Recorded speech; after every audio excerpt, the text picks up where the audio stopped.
knapsa SMGD ny CIA no andony trosa raika amby 10 miliara ariary amin'ny knapsa. Fandravana androm-panjakana mila ovaina ny lalam-pandrenana.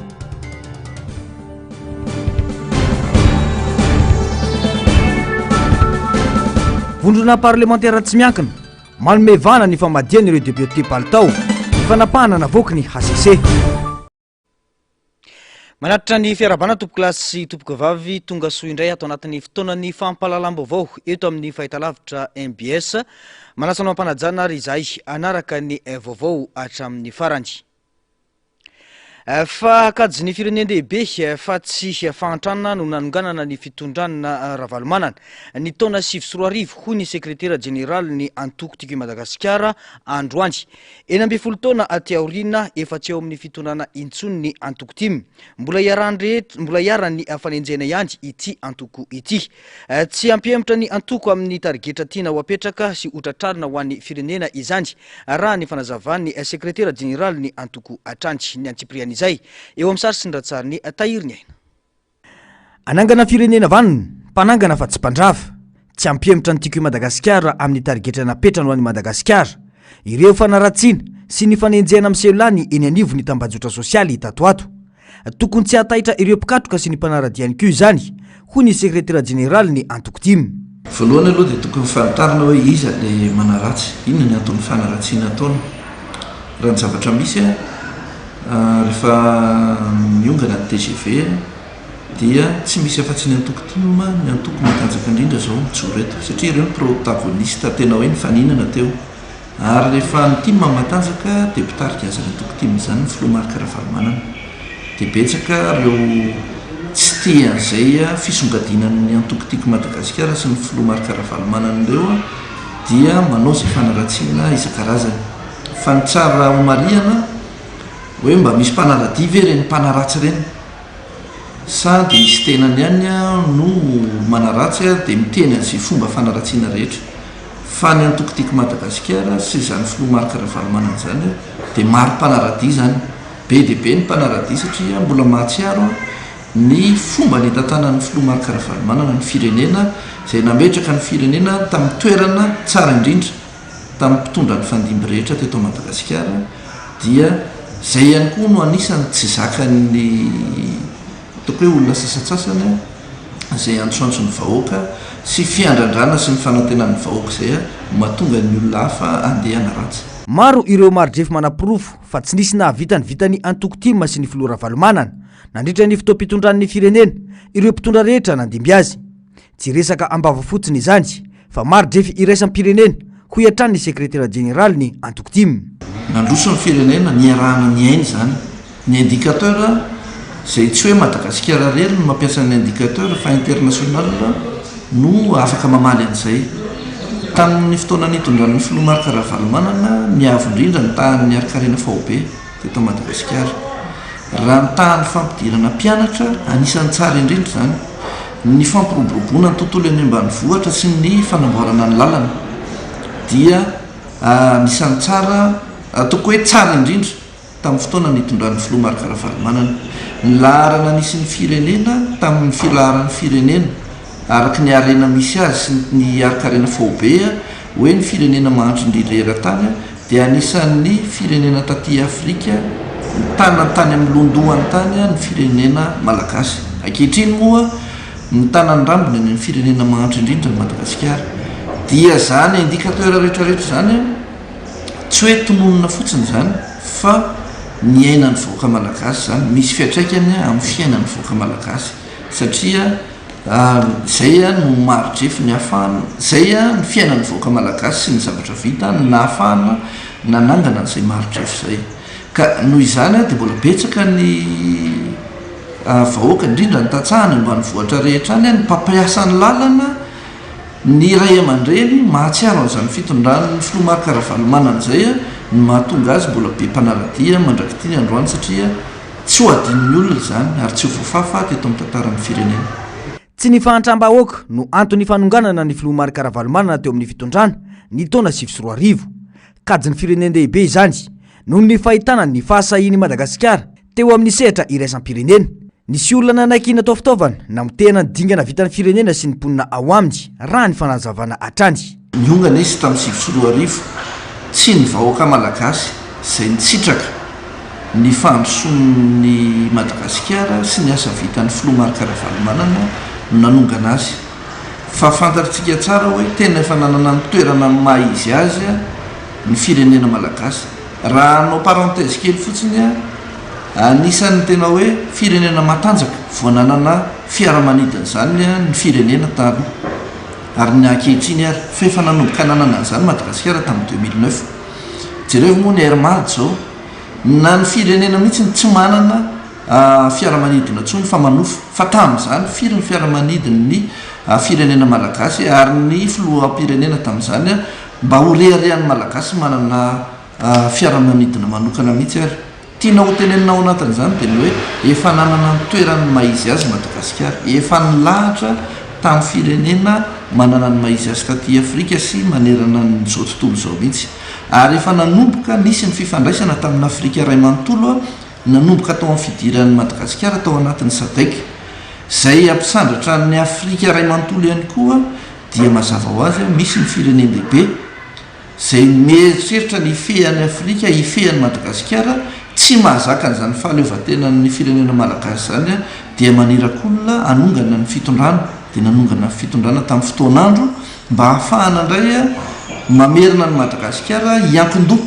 amin'ny firenena lehibe sy mamerina ny Afrika hiankin-doha amin'ny firenena lehibe fa tsy ny vahoaka malagasy izay nisitraka ny tombontsoa ara-pitantanana nataon'ny Filomarka Ravalomanana no nampiongana azy na nisy ny fanonganam-panjakana teto Madagasikara fa izay ataoko hoe izay ny ambadika politika. Nanomboka tamin'ny 2009 ane tsy nitsahatra ny totongana miarkarena faobe ny fari-piainany vahoaka malagasy ny fampitehan'ny lalana fampitehan'ny fampianarana fa raha tena nety na omby ny fanonganam-panjakana tokony ho tsaratsara kokoa noho ny fitondran'ny Filomarka Ravalomanana ny fiainan'ny vahoaka malagasy. Fa hitantsika nefa ny vokatry ny fanonganam-panjakana vao maika totongana ny firenentsika dia izy mahazo tombony amin'izany dia ireo firenena lehibe izay manana ny fikasana mba hiankin-doha amin'ireo firenen'ireo foana Madagasikara fa tsy hanana ny fahaleovan-tenany. Azo ampiarina anarenana izao fahampoteny Madagasikara izao ny drafitra Madagasikara amperinasy na ny mapa izay azo avaozina ifanaraka amin'izao zava-misy izao ireto tikasa fampandrosoana voarakitra ao anatiny raha ny fanamafisana atrany. Ny mapy natsangana tamin'ny vanim-potoana nitondran'ny Filomarka Ravalomanana ohatran'ireny projet de société rehetrarehetra ireny hitondrana ny firenena dia mbola eo ny Filomarka Ravalomanana izay tompona andraikitra voalohany tamin'ny fananganana izany mapy izany. Dia raha nisy ny mapy tamin'ny fotoan'andro dia mbola afaka manatanteraka ohatr'izany izy adaptena ny contexte misy ankehitriny hoe raha zao ny situation ny Madagasikara tokony ohatrany ahoana zany ny PGE ho ampiarina eto amin'ny firenena dia afaka manatanteraka an'izany satria izy mbola eo ny ekipa rehetra mbola eo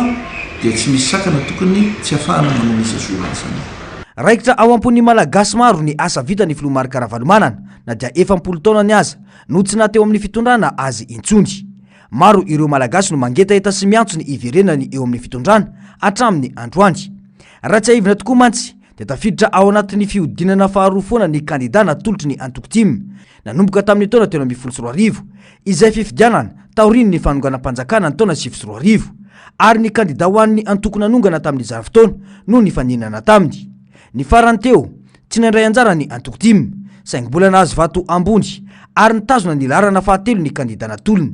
Midika izany fa antoko velona sy miaina ny Timy ary tsy misy adevitra izany raha ny fanazavana atrany. Lafombaovao mahakasika ny fiainam-pirenena kosa indray sy ny tontolo politika mamadika tanteraka ny fitokisan'ny vahoaka ny fidy azy ny fivadiana palitao ataon'ireo solombavambahoaka eo anivo ny anteny meram-pirenena. Azo adika mazava fa tsy manana etika politika ireo solombavambahoaka sasany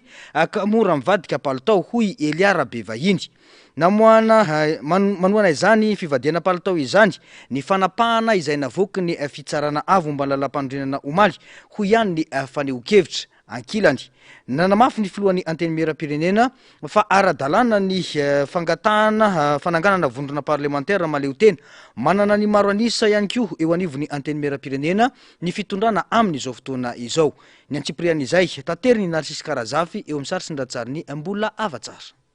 Abetsaka ireo kandida milatsaka hovidiana amin'ny fifidianana saingy misy hatrany ny antony manosika ny vahoaka hisafidy olona iray manokana tsy kisendrasendra zany fa vokatry ny fitokisana napetraky ny mpifidy amin'ny olona izay vidiny manaratsy endrika ny politika sy ny mpanao politika ny hevitra navoaka ny fitsarana avo momba ny lalam-pandrenana karazana famporosiana ny mpanao politika iovaova loko politika hoy ny antoko otrikafo teana maro toerana ireo député valopolo ny ova loko ny politika ny HCC toejavatra mampametra-panontaniana momba ny etika ara-politika misy eto Madagasikara hoy Eliara Bevahiny.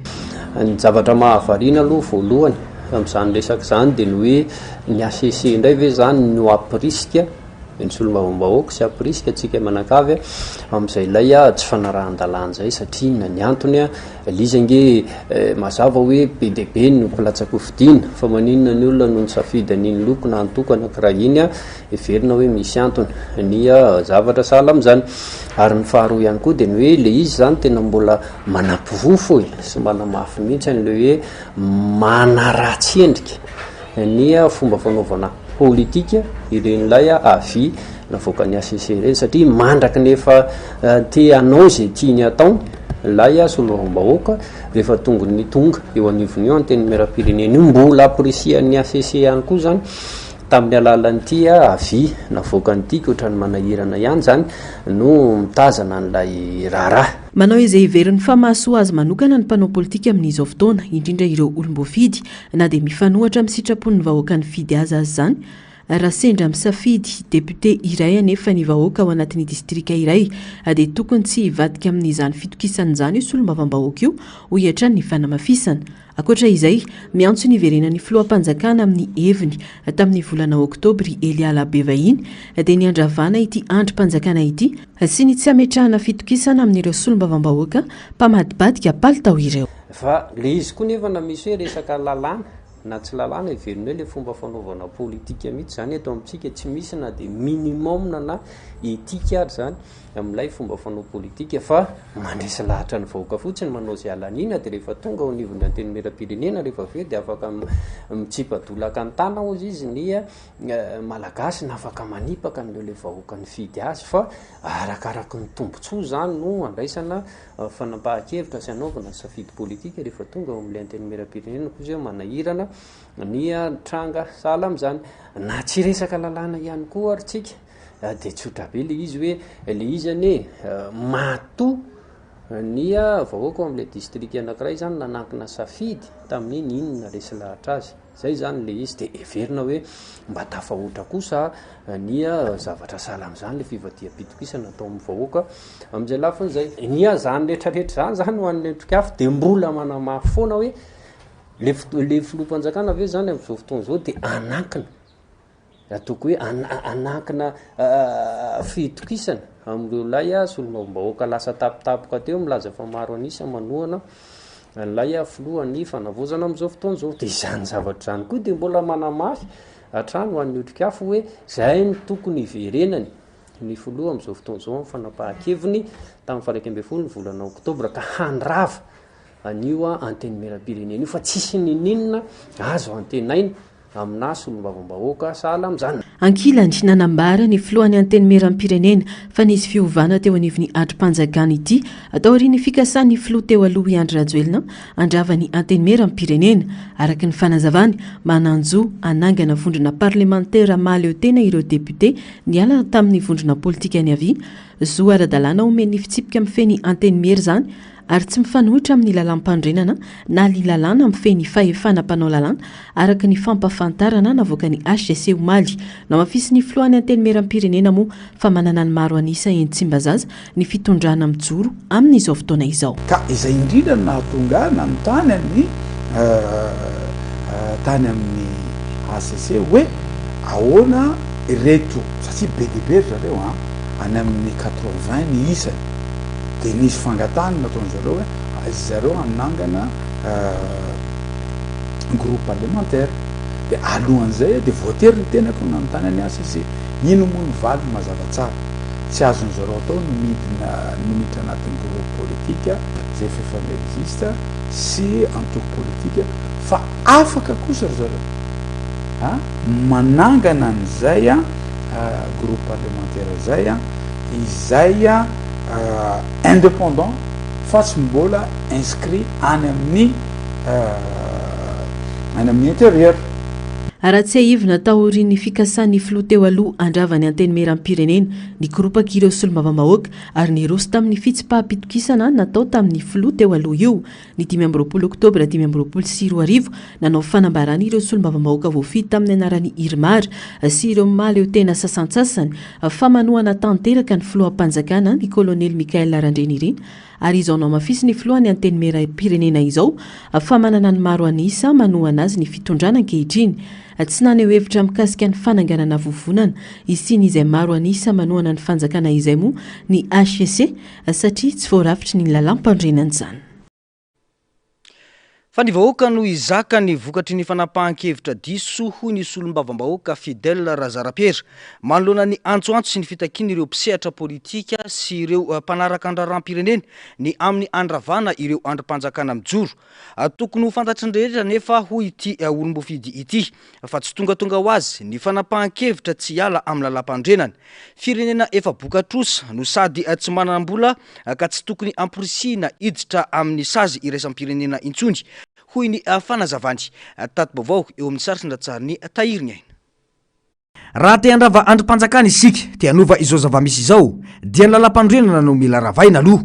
Misy tsy mahafantatra na mody tsy mahafantatra ireo mpanao politika sasany hoy ny solombavambahoaka Fidèle Razarapiera ka te hampidikizo indray ny firenena amin'ny alalan'ny fialana amin'ny lalampandrenana. Nampametram-panontaniana ny tenany ny mety ho fiantraikany izany amin'ny fiainam-bahoaka. Loza mitatao ny fialana amin'ny lalampandrenana ary efa nisedra izany ny firenena tamin'ny taona 2024 hoy ny fanazavana. Karaha ohatra misy metrehatra hoe ravana raha misy zavatra tianao ravana dia ny ravana voalohany le lalampandrenana zay antony mampisy an'ireo rafitra rehetrarehetra ireo sanatry maka miaraka amin'ireo satria tsika zao miteny prime ministre ianao dia nampandalovana fa ty amin'ny anteny meram-pirenena ny fanendrena prime ministre dia zay manaraka an'le voalaza ny lalampandrenana zany mbola lalampandrenana daholo zany rehetrarehetra zany ka raha tia handrava zavatra tsika dia lalampandrenana aloha zany no antony na raha voateo. Dia inona zany fisikevitra omena ny olona manana zay ohatra zay ndany nareo makany amin'izy 10 miralahy dia teneno zareo hoe raha vao le lalampandrenana hoe fa rehefa raha vany izy 10 miralahy io lalampandrenana dikan'izay miverina ry amin'ny case départ zany tsika hoe ohatran'le izy vao nandray tamin'ny 11 oktobra indray hoe reto indray zahay 10 miralahy maramila manala an'le fanjakana dia manomboka androany tsisy lalampandrenana tsisy lalampandrenana tonga dia tsisy daholo zay tsisy ny Sénat tsisy ny assemblée tsisy ny ACC tsisy ny CENI tsisy daholo ny gouvernement zay fotsiny atao rehefa te handravana zany fa tsy mila be resaka be fa izy 10 miralahy ny saina mandravana azy satria zay ihany ny afaka manao an'izay satria zareo maramila manambasy fa ny ankoatran'izay tsisy afaka hiteny an'izany donc rehefa ohatra ka manao an'izay zareo dia avy eo izy manangana amin'izay dia iny amin'izay izy manangana izay tiany atao asiany CST dia CST asiany CD dia CST manangana prime ministre avao izy tsy misy mandalo assemblée nationale tsy le prime ministre fa zay tendrenao dia efa mety daholo dia manangana gouvernement dia zay tendrenao dia efa mety daholo fa amin'izay fotoana izay voana ny atao hoe ordre constitutionnel tsika zay ny atao hoe extra constitutionnel tsy haiko nahazo ny olona ny atao hoe extra constitutionnel sy ny ordre constitutionnel fa raha tsy azony dia zay ny fanazavana anazy dikany rehefa mametraka zany tsika fandravana dia manana safidy tsika na tsika te handrava dia mivoaka ivelany lampandrenana na tsika tsy te hivoaka ivelany lampandrenana dia tsy mandravarava fa na tonga tsika tsy voasazy androany tsy voasazy ny mpiara-monibolatika tsy voasazy ny mpamatsy-vola dia satria tsika tsy nivoaka ny rafitra napetraky ny lalampandrenana fa antsoina natao tamin'ny 2009 zany nataony Andry na voasazy amin'ny Madagasikara donc matoa Madagasikara tsy voasazy tsy mipitapitika tsika tsy voasazy fa noho ireo antony ireo tsy mahavoasazy anazy ka asa natsapan'le olona zay. Mikasika ny fomba fiasan'ny gouvernemanta dia nambarany ity solombavambahoaka fa tsy misy olona manangana trano androany ka izy tafo androany andry fanarenana no fitakiana ary fanavaozana no nangatahana noho izany mitaky antanatohatra izany satria firenena no resaketo fa tsy tokantran'olona iray raha ny fanazavana atrany. Tsisy an'izany zay olona nanao trany firenena nanao trany androany ary tafa misy tafo-trany dia efa voaloko tsy ary mbola misy an'izany fa rehefa manao trano ianao dia fototra aloha anganarindra metraka tafo anisy varavarana nao ny ao anatin'ny rehetra ka rehefa tsara n'le gouvernement atsika de hoe nanombokasa ve izy mitendrena izy a de nanombokasa ve izy sa laha ny andro raha ny endrolona fa raha nanombokasa izy tonga de azo tsapahitana inona le asa nataony ohatra mitsentsika zao ministre fitantanam-bola mitsentsika ministre ny rena kidintany za zao isan'ny tabataba le hoe restaurant Ambatovina iny restaurant Ambatovina resaka main levé fotsiny iny zany hoe le note nataony Valérie Ramonjavelo no foanany SGP de foanany SG sy ny avy ao anivon'ny ministère ny mines sy ny finance de efa natao le izy de vita donc asa zany tsy nataon'le teoloha zany na nitabataba firy andro tsika valibiraingina ny ataon'ny ministre nena de tsy ataony anaty atao amin'ny assemblée nationale nefa zavatra azo atao le izy tsy hoe de mahavita manome fampandrosoana le commune zay bénéficiaire le vola vaofa tsy ao le vola mbola tsy voakitika de atao inona miangona fotsiny 98 milliards d'ariary tsy aleo iasana zay ny ataoko hoe miasa zany le ministre zany efa misy an'izay zay zao anankiray zay résultat azon'le ministre tsy nisy ray volana zay zavatra zay de iny izy fa mivoaka tamin'ny conseil des ministres farany teo efa manao a ny fanomezana zay zao ny anazy zay teneko zay afatana tamatavy isan'ny ngeza ao anatin'le décision ndraisina zao ny teny koa zao tsika ohatra hoe ny resaka jirama ny jirama ny mampimenomenona eo na ny mpiasa na ny syndicat na ny rehetrarehetra ny tale général Vazaty baraka izy iny zany zao efa tongotra ambiantakana iny losiko maboto anankiray dikan'izay a miasa le zandrikely ao anatin'le ministère ny angovo de mandeha zay reny misy ny resaka volobe mandeha donc misy ny tany mandeha laza le izy zany a le zavatra ataony hitanao hoe nisy ve nisy an'ity ve miainga ve fa raha ohatra ka tsy nisy an'izay mihitsy de zay zany tsy miasa le olona fiandro anao teo zay na de mba anao an'izay fotsiny avy de tsy vitanao tsy fotsiny manala tele général Vaza iny a satria iny a banque mondiale na nametraka izy nakaratsika donc raha tsy tena manontony tabatra anao zany tsy baraka iny fa matotsika capable mandaka an'iny mandona tabatra le zandrikely ny finiavany tsirairay no ahafahana mitondra vokatra eto amin'ny firenena fiaraha-mientana no takia ny firenentsika amin'izao fotoana izao fa tsy fisaraham-bazana ka hiteraka korontana vaovao ao anatin'izao fotoana ny fanavozana izao miroso makany amin'ny fahamahana olana isika ary mikendry ny ametraka izany ny mpitondra amin'izao fotoana raha ny finiavana misy amin'izy ireo hoy ity solombavam-bahoaka ity nanamafy fa tsy mahafapo ireo tanora mpitolona ireo fanendrena olona zay fantatra fa nyray petsapetsa tamin'ny mpitondra teo aloha amin'izao fanjakana mijoro izao mazava ny fitakina teto hoy izy ireo tanora avy eo anivony antafa fa miala irajoelona sy ny firongony mbola tsy tanteraka izany hatramin'ny androany ka hiantson'ireo tanora mpitolona rehetra mba hijoro raha ny fanambarana izay nataon'izy ireo androany tato-baovao eo amin'ny sarisindra-tsariny tahiry ny aina hatrany miseho endrika hatramin'ny androandry ny fikasana amerina ny endrim-pitondrana izay nampijaly vahoaka nandritra ny 12 taona tsy ekeny izany fikasana ataona olombitsy izany ka hijoroana ary miantso ny firaisan-kina ny tanora mba anamafiorina ny firaisan-kina ho tombotsoan'ny firenena betsaka no miseho azy ho mpitolona amin'izao fotoana izao kanefa isan'ireo nyray petsapetsa tamin'ny fanabotriana sy fanimbana ny fiainam-bahoaka nandritra ny taona maro miaraka tamin'ny mpitondra teo aloha nijoro izahay satria rehefa nisedra fotoan-tsarotra sy faneriterena nandritra ny 12 taona ny vahoaka malagasy dia naneo firaisan-kina sy herim-po ny tanora sy ny vahoaka miaraka tamin'ny fanohanana avy amin'ireo herin'ny mpitovy fijery ka nahavita nanova ny tantara tao anatin'ny fotoana fohy satria telo herinandro monja no nanaovantsika ny tolona tena kianja ankehitriny anefa mbola misy fisehoan-javatra manelingelina sy manakorotana izay manohitoina ny fitoniana sy ny fahamarinana toerana tsy maintsy mijoro isika manoloana izany mampitavatra mazava zahay tsy ekena fezahana mamerina endrika fitondrana efa nandratra sy nanimba indrindra raha avy amin'ireo olona efa nandamina malagasy azy sy nanao safidy hafa tsy ekena ihany koa fisandohan'ny sasany mpitolona kanefa dia firongon'ireo nanimba sy nandroba ity firenena ity anka lasa manaratsy ny tolona masina ny tanterahan'ny tanora tokony ho mailo isika amin'ny endrika rehetra mety anakorontanana ny firaisan-kina sy ny tanjona io tokony tsy anaiko ho zarazaraina ny tanora ty tandrazana fotoana izao anamafisana orona ny tolona natao ka ametrahana fandriam-pahalemana amin'ny lafiny rehetra ho an'ny vahoaka malagasy dingana ny arany rehetra no nahatonga ny fiovan'ny tantaram-pirenena amin'izao fotoana izao ka ny firaisan-kina ihany no ametrahana ny fahamarinana toerana izany raha nambaran'izy ireo hatrany. Manentana sy miantso izahay ho amin'ny fiaramientana sy fandraisana ndraikitra amin'ny tanora rehetra na avy amin'ny taranaka gène Z, gène Y na koa ianareo ray aman-dreny avy amin'ny gène X sy baby boomers andraikitra rehetra andraikintsika rehetra ny manarina sy manova Madagasikara andray anjara mavitrika amin'ny concertation nationale miaraka amin'ireo hervelona rehetra isika fa tsy ho mpijery fotsiny na ho atao afakevitra fotsiny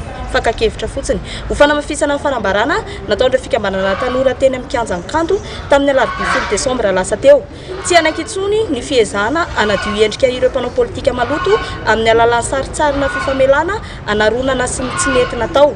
izay tsy inona fa fikasana anomevahana indray ireo nanao ny tsy nety sy nampijaly ny firenena. Tonga ny fotoana tsy ho mpitazana tsony isika tanora fa ho mpandray anjara feno amin'ny fananganana ny firenena vaovao miorina amin'ny fahamarinana fahitsiana ary ny fitiavan-tanindrazana. Mila miseho ireo tena ntolona ka hitondra ny tena fanavoazana marina eto amin'ny firenena ho iatrany ireto tanora ireto tsy natao anadiovantena ho an'ireo maloto ny fikonan-doha fa natao anarenana ny firenena ka isany ao anatin'izany ny tany-tandalana. Raha tsy aivina dia nilaza ihany koa ny teo anivon'ny Gen Z fa mety iverina itolona izy ireo mahalona ny zava-misy eto amin'ny firenena raha tsy misy fepetra raisina aingana ho an'ny mpitondra fanjakana amin'ireo izay ndray petsapetra tamin'ny mpitondra teo aloha andrasana ny fivoaram-baovao. Vao makasika ny raharaha SMGD sy ny knapsakosa indray dia averina dinihina eo anivon'ny fivoriana tsara-potoana ho an'ireo mpanolontsaina munisipaly nanomboka androany ny fangatahana ny hevitr'ireo mpanolontsaina mikasika ny fandoavana indray ny trosan'ny SMGD amin'ny knapsa.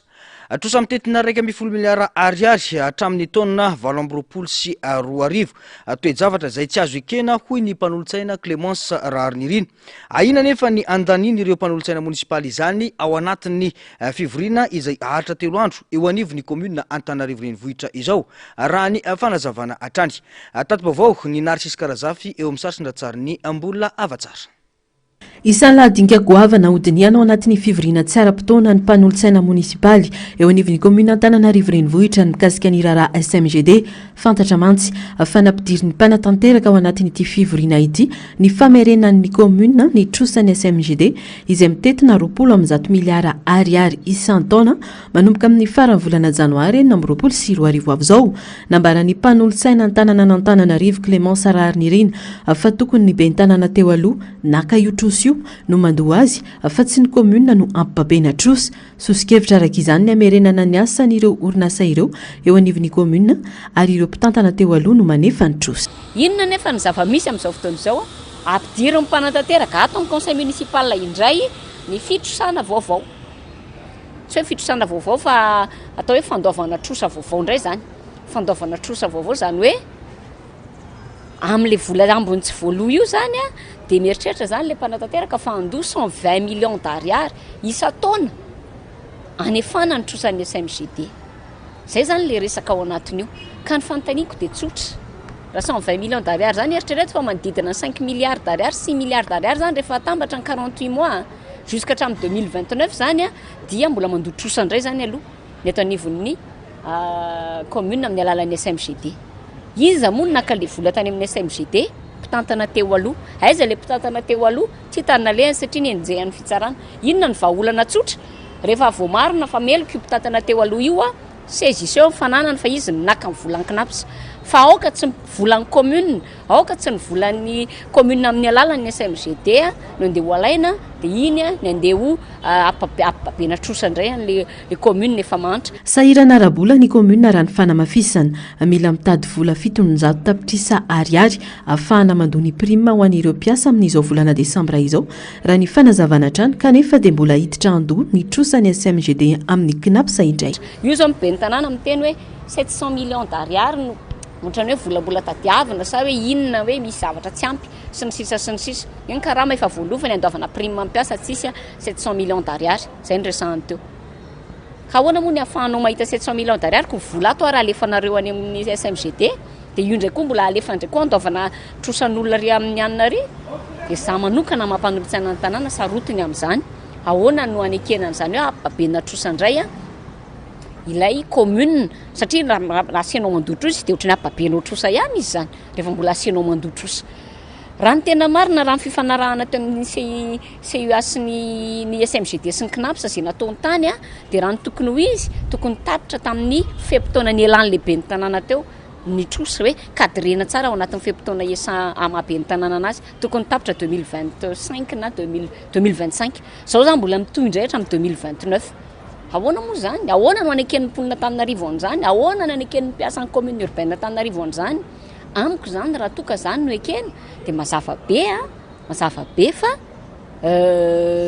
misy tsy mandraindraikitra misy miraisana tsokombakomba ve sanatria fa mampametra mpantanina ny zavatra tahaka izany ary tokony hijoroany ny olom-bo fitsy zany manahy ny ahalany izany tolo-kevitra fampabena trosany SMGD amin'ny commune Antananarivo renivohitra izany anefa ny mpanolotsaina Clémence Ararinirina raha toka atao fifidianana miafina ny fandaniana izany le fantaniana tsara fipetraka hitantsika eo amin'ny larbi fa io vao mandeha indray ny hoe atao vote secret dia lany indray io dikan'izany a za manokana dia miteny eto fa tsy ho Clémence Ararinirina mihitsy ny andeha hivalide zavatra tahaka izany ny hafa tsy fantatro fa io vao mandeha vote secret dia mazava ho azy a olanina indray io a dia tompona andraikitra zay mpanolotsaina mifidy an'izany eo anatrehan'ny vahoakana Antananarivo sy eo anatrehan'ny mpiasan'ny commune urbaine Antananarivo satria raha ny tokony ho izy ho nampanantenana io be ny tanana io tamin'ny fotoanandro voaniditra teto mihitsy satria tamin'izany dia efa nitenenay ahoana momba an'ireo société municipale ireo fotoanany zao anafoanana an'ireo dia ozy izy hoe anafoana an'ireo tsika fa miandry kely haikely miandry kely toy ihany ny afindrafondrao io indray fa mahatonga hatramin'ny 2029 mbola andovolan'ny CNAPS indray ny commune manodidina ny 5.7 miliyara ariary ny trosan'ny CNAPS amin'ny SMGD raha ny fantatra dia hatramin'ny taona 2024 no andoavan'ny commune Antananarivo renivohitra ny trosa be io akoatra ny raharaha SMGD dia mbola misy lahadinika enina hafa hodiniana aharitra atelona ny fivoriana isan'ireo lahadinika na emotra kosa ny fandiniana mikasika ny fanofana lisansa eo amin'ny taxi sy taxi be sy ny fieritreretana akavola amin'ireo sehatra ireo andrasana araka izany ny fanapahan-kevitry n'ireo mpanolotsaina munisipaly fa maro ireo anton-javatra mahatonga ireo mpitrandraka madinika sy ireo commune tsy mahazo tombontsoa amin'ny fitrandrahana arena sarobidy eto Madagasikara hoy ny solombavam-bahoaka izay voafidy atao amin'ny distrikany Sakara raha ho an'ity distrika ity dia isan'ny olana goavana ny tsy fahatomombana ny rafitra ara-dalàna sy ara-pitantanana manjaka tokana ireo teratany vahiny anka manararoatra manoloana ny tsy fampiny ny fanaraha-maso avy amin'ny fanjakana hoy ny fanazavana tato-baovao eo amin'ny sary sindatsariny tahiriny aina na dia manan-karena amin'ny arenan-kibony tany aza ny distrika ny Sakara izay ahitana vato sarobidy sy akora fototra maro hafa dia tsy tena mahazo tombontsoa mivantana amin'izany ny mpitrandraka madinika sy ny commune miteraka fanontaniana lehibe ho an'ny vahoaka eny fotony izany satria tsy mifanaraka amin'ny arena avoakan'ny tany ny fivoarana hitany ao antoerana ny antony lehibe iray mahatonga izany dia ny fahalemena eo amin'ny rafitra ara-dalàna sy ny ara-pitantanana hoy ny solombavam-bahoaka voafito amin'ity distrika ity ireo mpitrandraka eny fotony nefa no manao ireo asa sarotra sy mampididoza nefa mivarotra ny vokatra amin'ny vidiny ambany dia ambany raha ny fanazavana atrandy manjaka loatra ireo teratany vahiny izay everina fa tsy manana taratasy mazava momba izany akory ny ankamarony raha ny fanamafisana eo ihany koa ny olana amin'ny kolikoly sy ny tsy fampiny fanaraha-maso misy fahazahoan-dalana voka tsy mazava vokatry ny fanararotam-pahefana ary ny tsy fanarahana lalana mifeny fitrandrahana tsy misy ny lamina eo amin'ny mpitondra ny lalàna hoentin'ny ministera sy ny eo amin'ny mpandraharaha ary ireo mpitrandraka vatsoa izay zany no alamina am'izao ary nanomboka tamin'ny fivoriana ny arahanay tamin'ny ministra ny harenan-kibony tany Toliara no handaminana an'io ary io volavolan-dalàna io tiana hivohitra ato amin'ny anteny miram-pirenena satria lasa gaboraraka za dia sahy miteny fa tena raha hatao ny contrôle n'ireo Sri Lankais mipetraka aminay eo reo mety ho 50 isan-jaton'ireo dia tiana touriste fa manao asa antsirambina ohatra fotsiny hoe ny lalàna fantatro tamin'izao be ny tanàna dia tsy tokony hoany amin'ny toeram-pitrandrahana ny teratany vahiny nefa ry zareo dia misy any amin'ny toeran'io za moa mpanao gazety raha teo anarako na ny sariny zany zavatra zany fandikan-dalàna zany zay le izy ka raha lazainareo hoe mijanona fotsiny zahay tsy any loatra le izy fa le polisy de mine tokony hiara-iasa aminay hanatanterahana an'io mba hahafahany Madagasikara mahazo ny tombony amin'ny alalan'ny harenan-kibon'tany izay ananany district na de misy aza ny etra sy ny sara ny alaina ny fanjakana amin'ny fitrandrahana harenan-kibon'tany dia vitsy no tena miverina amin'ny commune vokany mitoetra ho marefo ny fotodrafitrasa sy ny tolotra sosialy toy ny lalana ny rano fisotro madio ny sekoly ary ny tobim-pahasalamana na dia ao anatin'ny faritra manan-karena arena aza zay indrindra ny tena problème satria zaho mbola ny be ny tanàna de raha ihany ny passeport nataoko zany tao anatin'izay le ristourna alohany izy ireo mihitsy zany raha jerena le cahier de charge de cahier de charge tany amin'ny 2021 2022 no cahier de charge ary kely ny vato soratany ao ireo cahier de charge karaha zany hoe misy vérification tsy maintsy atao zany mba ara-dalàna zay rehetra atao izay vérification zay mba tsy hatao an'izao hoe anao kolikoly longorafo satria solom-bavam-bahoaka fa tokony hiaraka amin'ny police de mine hiaraka amin'ny ireo tompona andraikitra mahakasika ny passeport ananan'ireo tsirairay ireo misy ivotoerana mpividy vato 270 ao Sakara ka ireo teratany vahiny no mifehy azy ireo hoy ny fanazavany ity solom-bavambahoaka ity ny tsy fisitrahan'ny mpitrandraka madinika sy ny commune ny fitrandrahana harenan-kibon'tany tao amin'ny distrikany Sakara dia vokatry ny rafitra marefo ny tsy fitovian-kevitra ara-barotra ny tsy ny fiverena ny vola eny ifotony ary ny tsy fampiny fanaraha-maso sy ny fanohanana manoloana izany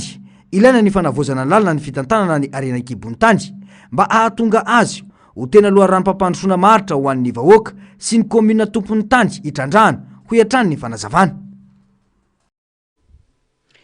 vaovao avetsy amin'ny distrika Antananarivo Atsimondrano kosa indray dia tontosa androany ny asa-pokon'olona ho fiarovana ny loza ateraky ny rotsakorana be loatra dia ny fahadobon-drano sy ny mety ho fahavakisana fefilo ho an'ny distrika Antananarivo Atsimondrano isaky ny commune no nanatanterahana izany asa izany ka voakasika avokoa ireo commune rehetra mandrafitra ny distrika Antananarivo Atsimondrano raha ny fanazavana izay nataony solom-bavambahoaka voafidy tao amin'ity distrika ity voangy Raramanarivo atato bavao eo amin'ny sary sindatsariny tahiry ny aina atrany commune misy 12 ao anatin'ny distrika Atsimondrano no nisitraka vary sy vola ho tampikarama ny asa vitan'izy ireo tao anatin'ny fandaharana asa imo izay mitanterainy tao amin'ireo commune 12 ireo vokatry ny fiaraha-miasa teo amin'ny ministeran'ny ponina sy ny député voafidy tao Atsimondrano Ramatoa Voangy Raramanarivo no nahafahana nanatanteraka ity fandaharana asa ity ponina misy 4 no nandray anjara tamin'ity asa izay natao ity nambarany solom-bavambahoaka Voangy Raramanarivo fa tena ilaina tokoa ho an'ireo commune ny asa tagnana maro tahaka izao indrindra amin'ny fotoana ny rotsakorana be tahaka izao nisy mantsy ny fefilo natahorana ovaky ary ao koa ireo tanàna dibo-drano ka manabetsaka amin'ny fisorohana sy fanalefahana ny fahavoazana nateraky ny rano ny asa izay natao tsy vita amin'ny hoe nafaka namonjena ny fambolena ny fefilo rehetra natahorana ovaky ary ny nafahana namonjy ireo toerana izay niverina hoe dibo-drano ka tonga ny olona hotrapony fa sady koa mba nahazahoan'ny olona mba nahazo mba misy horaisina kely zany ao anatin'ny fety na dia atao hoe kely aza dia mahavaolana le izy mba hahafahan'ny olona miatrika le olona marefo mba hahafahandry zareo miatrika ny fety ao anatin'izao farantaona izao commune 12 ao anatin'ny distrika Atsimondrano no voakasika izay nahazo an'izay asa tanamaro izay dia eo amin'ny olona 9 teo no ny asa dia irariana mbola ito izay fiaraha-miasanay amin'ny ramatoa minisitry ny ponina izay sy fitondram-panjakana mba hahafahan'ny vahoaka misitraka an'izany ety fotony ireo olona tena marefo no nientanina mba hanao ny asa raha ny fanazavana tsy nasakana ireo zay te hifanampy amin'ny fanatanterana ny asa koa anefa izany raha ny fanazavany solom-bavambahoaka hatrany mazava ny tanjona dia ny fiainam-bahoaka lavitry ny tebiteby eo anatrehan'ny loza mety ho ateraky ny fahabetsahan'ny rotsakorana raha ny fanazavana hatrany tena mijerena mihitsy hoe iza le marefo eto tsy hoe olona marary tsy afaka hanao ninina fa olona marefo ara-pivelomana zay zany ny olona natsona hanao an'le asa tanamaro vita ny andeha voalohany dia ifampirarana indray ny amin'ny ministeran'ny ponina ny amin'ny mety izay mbola toyany manaraka fa irariana mbola hitoy le izy satria tena mahavaolana na dia hoe amin'ny ampahany ary. Isaky ny commune no nanaovana ny asa voakasika izany teo amin'ny commune Itosy, alaka misy votovorona, Ampitatafika sy ireo commune hafa. Nanamafy hatrany ny solombavam-bahoaka fa mbola miandry ny fandaminana sy ny fampiresahana amin'ny fotoanam-panjakana litohizany asa-pokon'olona tahaka izao.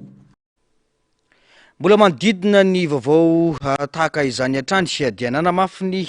fahaiza-mitarika krizy ao anatin'ny vanim-potoana ny fahavaratra ireo mpisehatra eo anivony BNGRC. Fiangonana nasionaly mikendry ny fanamafisana ny fitantanana ny loza sy ny tandindron-doza amin'ny fampiasana ny siansa sy ny traikefa eny ifotony ary ny fanapahan-kevitra mazava no natao nandritra izany tato-baovao ny Narcisse Karazafy eo amin'ny sary sindatsary ny mbola avatsara. Tsy azo sarana andrafitra amin'ny amehana ny fahaizana miatrika krizy fa mila fifandrindrana ny siansa ny traikefa eny an-kianja ary ny fanapahan-kevitra mazava. Tanterahana eto Antananarivo ny fiaonana mikendry ny fanamafisana ny rafitra nasionaly momba ny fitantanana ny loza sy ny tandindron-doza ka tanjona ny ialana amin'ny fomba fiasa miandry tranga tonga vao mandray andraikitra. Irosona ihany koa ny fandraisana fepetra mialoha ny fifandrindrana amin'ny lafiny samihafa ary ny fitantanana ny loza amin'ny fomba mahomby. Manodidina ny 50 ireo mpandray anjara mandritra ny 3 andro avy amin'ny mpisehatra rehetra amin'ny fitantanana ny loza sy ny tandindron-doza. Ifantoka amin'ny fahafantarana ny loza, ny rafitra fanairana mialoha, ny fitantanana ary ny fampidirana ny angon-drangitra ara-tsiansa eo amin'ny fanapahan-kevitra ara-panjakana ny adi-hevitra. Marina tokoa zay hatramin'izay ny etsika fanazarana alohan'ny fahatongavan'ny fitaoam-pahavaratra dia ino manao mahazatra ny foana BNGRC miaraka amin'ireo mpiara-mombon'antoka dia mandray faritra anankiray na roa. Zay faritra zay dia atao hoe faritana ao aorianan'ny famoahan'ny meteo no vinavinany mety ho endriky ny fisehon'ny fitaoam-pahavaratra, zany hoe mety hoe fidiran'ny cyclone sy ny anona dia arak'izay no anaovan'ny BNGRC ny famaritana an'ireo faritra ireo. Fa tamin'ity ino hoe falazay no menomeno noho ny fiovavan'ny toetrandro na le changement climatique dia amin'izao fotoana izao dia efa tsisy azo lazaina fa tsisy faritra maro intsony eto Madagasikara raha ho an'ireo faritra 420 dia izay no nahatonga ny BNGRC izay isaorana manokana ny mpiara-miombon'antoka rehetrarehetra tao amin'ny fanatanterahana izay nanomboka tany amin'ny fanaovana zay simex zay ka eto hatramin'ny androany dia mbola teo ireo mpiara-miombon'antoka raha tsy tena fa tsy mipinide isika dia nandramana zany zay teo dia hita fa nahomby ary nazahoana traikefa bebe kokoa. Kendrena ihany koa ny fanamafisana ny zava-bita, ny fanatsarana ny kalitao sy ny fahamatorana ny fandraisana andraikitra ary ny fametrahana siansa sy ny fiandrasana mialoha ho ivo ny fanapahan-kevitra ara-panjakana raha ny fanazavana trany. Isika raha teo efa tafiditra tanteraka ao anatin'ny vanim-potoana ny fahavaratra raha ny fanazavana. Na dia tomefy olona za eny an-tsena rehetra eny miala malaina amoaka vola ny antsenana ireo mpanjifa ho ireo mpivarotra amin'izao fiomanana ho an'ny fety izao. Ny antraika tamin'ny andavanandrom-piainana ny fisian'ny etsika fidinana andalambe teto amin'ny firenena tamin'ny volana septambra sy oktobra raha ny fanazavana izay nomeny ireo mpivarotra izay manantena ny fiovan'ny tsena amin'io herinandro ho avy io. Tato-baovao ny Narcisse Karazafy eo amin'ny sary sindatsary ny mbola avatsara trany. Betsaka ireo olona mifamezivezy eny an-tsena kanefa vidy sy ireo tapa-kevitra hividy raha ny fanazavana ireo mpivarotra. Tsena tena mangina be amin'izao. Ohatran'ny isan'andro ihany tsy mitohatry ny isan-taona zany fety tamin'ity e. Be mihitsy tsy zay ataony amin'ny herinandro fa tena tsisy tsena izay. Tratran'ilay grevite daholo koa zany ny olona dia tsy nanam-bola. Be da be very asa. Varotra moa dia tamin'iny tena simba tanteraka izay mpivarotra. Izay e. Dia lasa sahirana zany ho malagasy amin'izao. Mitovy tamin'ny tsena volana novambra ihany ny tsena volana desambra. Hatreto raha ny fanazavana trany tsy manana vola natokana hiantsenana manokana ireo mpanjifa raha ny fahitana azy fa raha sendra mahita izay ilaina vao mividy. Mitovitovy ihany ny desambra sy novambra. Ohatrany hoe mitombotombo kely zany mitombotombo kely ny novambra. Ohatrany justa mandalo ny olona dia mividy fotsiny. le mety tsy mivola mety tsy mivola angamba ye tena mandeha ny tsena isan-taona fa tamin'ity taona ity tena tsisy tsena mihitsy fandraisany be tena misy fandraisana tena misy fandraisany be mihitsy mety andrasana aloha ny amin'ny herinandro teo hoe mety sa mety tsisy tsena fa tamin'ity décembre ity tsy dia nisy tsena fa amin'ity novembre ihany. Ankoatra izay nambaran'izy ireo fa tsy manana vola manokana ho ampiasaina amin'ny fetin'ny vahoaka malagasy vokatry ny fasairanana izay ho ampelantanana araka izany no ampiasaina sy ampifaliana ny fianakaviana raha mba miavaka noho ny andavanandro ny sakafo dia efa atao mahampy ho hiatran'ny fanamafy. Manana zazakely tsy manana zaiko fiainana dia atao ohatry ny isan'andro ihany manana kilalao fotsiny ngamba ny ankizy atao izay mampitovy anazy any sanam-bahoaka anely lehibe dia ohatr'izay ihany sakafo mba asiana mampiavaka kely anazy fotsiny ty zay manana vola be ampiasaina amin'io zany zay fa atao miavaka kely fotsiny zay ihany nenay. Raha nitazana ity Analakely sy ny manodidina dia betsaka tokoa ireo olona mifamezivezy manontany ny vidiny efintana nefa ny ankamaroany no hiatran'ireo mpivarotra raha sendra mividy azy ny mpanjifa dia efa ady varotra be vao mahasahy mamoaka vola anjifana entana iray andrasana ho ireo mpivarotra ny fiovany tsena amin'ny herinandro avy io satria raha tena homaina ny tsena fety dia ho mafy kokoa ny fiatriana ny volana janoary izay vanim-potoana sarotra raha-toekarena. Maresaka iraisam-pirenena faty misy 570 no hita tao amina trano iray voadaroka bomba tao Gaza tamin'ny taona 2020 sy 2020. Roa taona aty aoriana vohita sy tonga any amin'ny fianakaviany ireo razana ireo noho ny toedrara misy any antoerana. Ny antsipriana izay vaovao izay. Ny 12 Desambra 2020 sy 2020 lasibatra ny fanafiana nabakabaka ny trano lehibe iray tao Gaza. Roa taona taty aoriana faty misy 570 no hita tao ambanin'ny trano potika araka ny fampitam-baovao nataon'ny fiarovana ny sivily palestiniana. Tsy afaka naverina na nalaina nandritra ny roa taona ireo vatana mangatsiaka ireo noho ny fahasimbana sy ny toedrara miaramila.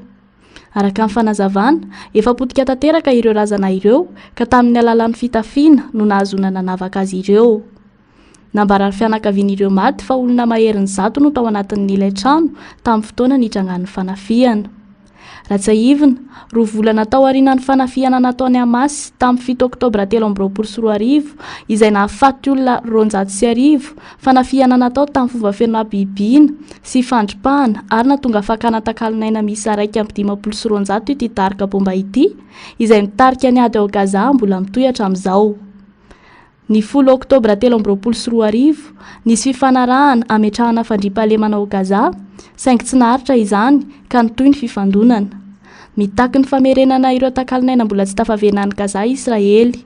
Etsakilany milaza ny Hamas fa manana zo ara-dalàna anana fitaovam-piadiana amin'ny ho avy ho fiarovana ny vondrona sy ny vahoaka palestiniana. Manoloana izao zava-misy idao dia manamafy ny antso iraisam-pirenena ho amin'ny fandriampahalemana sy fanajana ny zon'olombelona indrindra amin'ny fiarovana ny sivily sy ireo fianakaviana tsy manatsiny. Pangolin, bibikely misy kirany kanefa mampinono sy i David Blaine, lehilahy Amerikanina mpanao ireny karazana fampisehoana mahagaga ireny no tranga hafakely hoentina aminao indray amin'ity androany ity. Biby tsy fahita firy ny pangolin, aty Afrika sy Azia ny tena misy azy. Hafakely ny pangolin satria rakotra kirany ny vatany kanefa biby mampinono izy na dia mitovy endrika amin'ny biby mandady azy. Tsy manana nify ny pangolin fa lela lava no ampiasainy isamborany vitsika sy ireo sakafo tena tiany. Raha misy loza mananontany dia maka endrika boribory toy ny baolina izy ka arovany kirany ny vatany, fomba fiarovana tena tsy fahita amin'ny biby mampinono. Anisan'ny mampiavaka ny pangolin koa ny fahaizany miakatra amin'ny hazo na miady lavaka. Misy karazany valo ny pangolin maneran-tany ary maro amin'izy ireo no efa voasokajy ho biby tadin-donon-doza. Araka ny tatitra iraisam-pirenena dia ny pangolin no isan'ny biby be mpihaza indrindra eto an-tany satria heverina ho fanafody nentim-paharazana any amin'ny firenena sasany ny kirany. Lehilahy Amerikanina mpanao fampisehoana mahagaga David Blaine malaza indrindra amin'ny fanandramana mampidi-doza sy mahery vaika amin'ny vatany izy ary ataony eo masiny be sy maro izany. Anisan'ny nampalaza azy ny fifadikanina nandritra ny 420 andro tamin'ny taona 3 ka tsy nisotro afa-tsy rano ihany ny tena nandritra izany fotoana izany sady nohazonina tao anaty boaty tao Londres. nanao fanandramana hafa koa i Blaine toy ny nijoro teo atapony tsatokazo nandritra ny andro maromaro, niroboka tanaty ranomandry ary nijanona tsy mifoka rivotra nandritra ny minitra maro. Na dia mahagaga azy ireo zava-bitan'ireo dia nampitandrina ny manam-pahaizana fa fanomanana ara-batana sy ara-tsaina entitra no ahafahany manao izany ary tsy tokony ezahan'olon-tsotra alaina tahaka. Tapitra ny fampalalamba voatsika tompo klasy sy tompoky vavy mankasitraka anao nanaraka izany hatramin'ny farany. Ankasitra antrany ny teknisianantsika sy ireo namana mpanao gazety nafahana nanatontosa izao fampalalamba vao izao ny tenako mametraka ny soavatsara veloma tompoko.